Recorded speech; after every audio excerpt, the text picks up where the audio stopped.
Quran Surat Al-Baqarah ayat 120. A'udzu billahi minasyaitonir rajim. Walan tardo ankal yahudu walan nasara hatta tattabi'a millatahum. Qul inna hudallahi wal huda wala inittaba'ta ahwa'ahum ba'dallazi ja'aka minal ilmi malaka minallahi biwaliyyi wala nasir. Firman Allah selanjutnya, dan sekali-kali tidaklah ridho terhadap engkau orang Yahudi dan Nasrani itu, sehingga engkau mengikuti agama mereka. Untuk mengetahui latar belakang firman Allah ini, hendaklah kita mengetahui bahwasanya sebelum Rasulullah Shallallahu Alaihi Wasallam diutus dalam kalangan bangsa Arab, adalah seluruh bangsa Arab itu dipandang umi atau orang-orang yang bodoh, tidak beragama, penyembah berhala. Kecerdasannya dianggap rendah, sedangkan orang Yahudi dan Nasrani yang berdiam di sekitar bangsa Arab itu memandang barulah Arab itu akan tinggi kecerdasannya kalau mereka suka memeluk agama Yahudi atau agama Nasrani. Sekarang Nabi Muhammad Shallallahu Alaihi Wasallam diutus Allah membawa ajaran Allah, mencegah menyembah berhala, percaya kepada kitab-kitab dan rasul-rasul yang terdahulu, baik Musa dan Harun maupun Isa al-Masih. Lantaran Nabi Shallallahu Alaihi Wasallam tidak menyebut-nyebut agama Yahudi atau Nasrani, melainkan menunjukkan pula cacat-cacat yang telah terdapat dalam kedua agama itu. Jengkelah hati mereka. Mereka ingin hendak Nabi Muhammad itu mempropagandakan agama mereka. Yahudi menghendaki Nabi Muhammad Shallallahu Alaihi Wasallam itu jadi Yahudi, sedangkan Nasrani menghendakinya jadi Nasrani. Setelah itu Tuhan memberikan tuntunan kepada Rasulnya. Katakanlah, sesungguhnya petunjuk Allah itulah dia yang petunjuk. Dengan inilah keinginan mereka agar Rasul mengikuti agama mereka telah dijawab. Bahwasanya yang menjadi pedoman di dalam hidup dan yang diserukan oleh Muhammad Shallallahu Alaihi Wasallam kepada seluruh umat manusia ialah petunjuk Allah. Petunjuk Allah lah yang sejati petunjuk. Adapun petunjuk manusia, khayal, dan teori manusia bukanlah petunjuk. Dengan ini marilah berikan nilainya kepada Yahudi dan Nasrani itu. Adakah keduanya itu petunjuk Allah? Allah telah mengutus Musa dan Harun serta mengutus Isa al-Masih. Kemudian disambung oleh Muhammad. Cobalah perhatikan.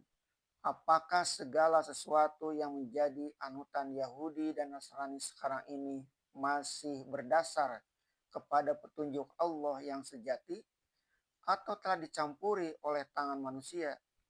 Dengan ini pun lebih jelas bahwa Muhammad Shallallahu Alaihi Wasallam adalah datang membawa petunjuk Allah. Kalau Yahudi dan Nasrani masih berpegang kepada petunjuk Allah yang asli, bahwa nabi-nabi yang diutus kepada mereka dengan sendirinya akan timbullah persesuaian. Dan firman Allah seterusnya, dan sesungguhnya jika engkau turuti kemauan-kemauan mereka itu, dengan lanjutan ayat ini telah diingatkan Allah tentang kemauan-kemauan mereka yang ditulis ahwa'ahum. Ini dari kalimat hawa atau hawa nafsu atau sentimen yang sama sekali tidak ada dasar kebenarannya. Setengah dari hawa nafsu itu telah dibayangkan pada ayat-ayat di atas tadi, yaitu kata mereka bahwa agama yang benar hanya agama Yahudi dan Nasrani. Yahudi merasa bahwa mereka anjuran dari pihak lain.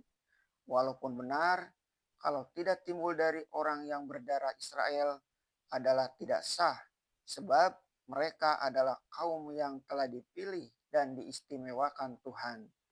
Yahudi dan Nasrani telah memandang bahwa masing-masing mereka telah menjadi golongan yang istimewa. Lantaran kepercayaan yang demikian, mereka tidak mau lagi menilai kebenaran dan menguji paham yang mereka anut. Maka kalau kemauan atau hawa nafsu mereka itu dipeturutkan, sesudah datang kepada engkau pengetahuan, yaitu wahyu yang telah diturunkan Allah kepada Rasul Shallallahu Alaihi Wasallam, bahwa tidak ada Allah yang sebenarnya patut disembah melainkan Allah, dan Allah itu tidak beranak dan tidak diperanakan, dan lain-lain dasar pokok tauhid yang jadi pegangan dan tiang teguh dari ajaran sekalian Nabi dan Rasul. Maka kalau kehendak dan kemauan kedua pemeluk agama itu engkau perturutkan, sedang engkau telah diberi ilmu tentang hakikat sebenarnya, tidaklah ada bagi engkau selain Allah akan pelindung dan tidak pula akan menolong. Pokok ilmu telah diturunkan kepada Nabi Muhammad Shallallahu Alaihi Wasallam, dan pokok ilmu itu pegangan sejati untuk seluruh rasul sejak Nuh sampai nabi-nabi yang datang di belakang Nuh, sebagai disebutkan dalam surah Asy-Syura 13. Allah satu, tidak beranak dan tidak diperanakan, dan itulah hakikat agama, dan satu itulah pegangan bersama sekalian nabi, tidak boleh berpecah belah padanya. Apabila menyeleweng sedikit saja dari ketentuan itu, tersesatlah daripada jalan yang benar, dan segala pegangan tidak lagi berdasar ilmu. Dan segala pegangan di luar dari tadi itu sudah tegas tidak lagi datang dari Allah.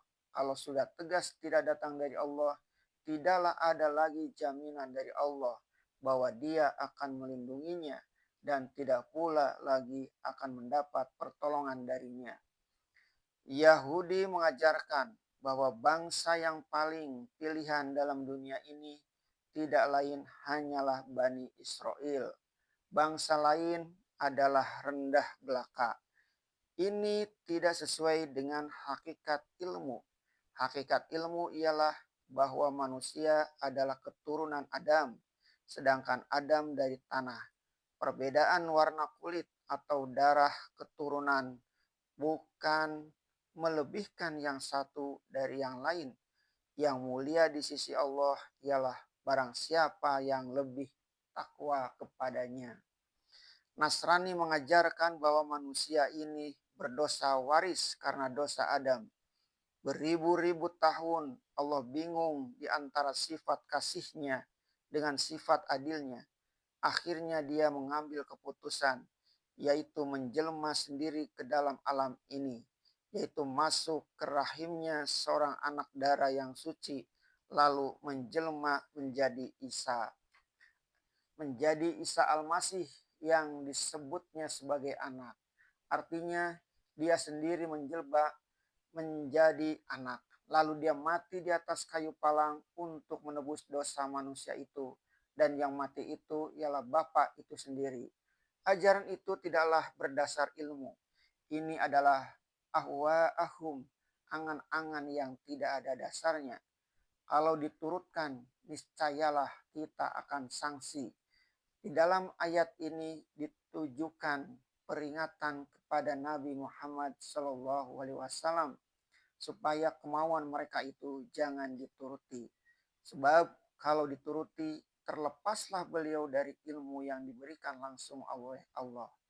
Sudah terang bahwa maksud yang sebenarnya dari ayat ini ialah buat kita umat Muhammad Shallallahu Alaihi Wasallam, jangan sampai kita diombang-ambingkan oleh kemauan manusia sehingga petunjuk ilmu dari Allah kita tinggalkan. Segala macam yang menyeleweng dari tauhid bukanlah petunjuk. Petunjuk sejati banyaklah yang datang dari Allah. Dan dengan ayat ini kita telah diberi peringatan bahwasanya lam tardo, sekali-kali tidak akan ridho Yahudi dan Nasrani sebelum kita mengikuti agama mereka. Menurut lughat, huruf lam itu berarti nafyin wa istiqbalin, yaitu mereka tidak akan ridho, tidak untuk selama-lamanya.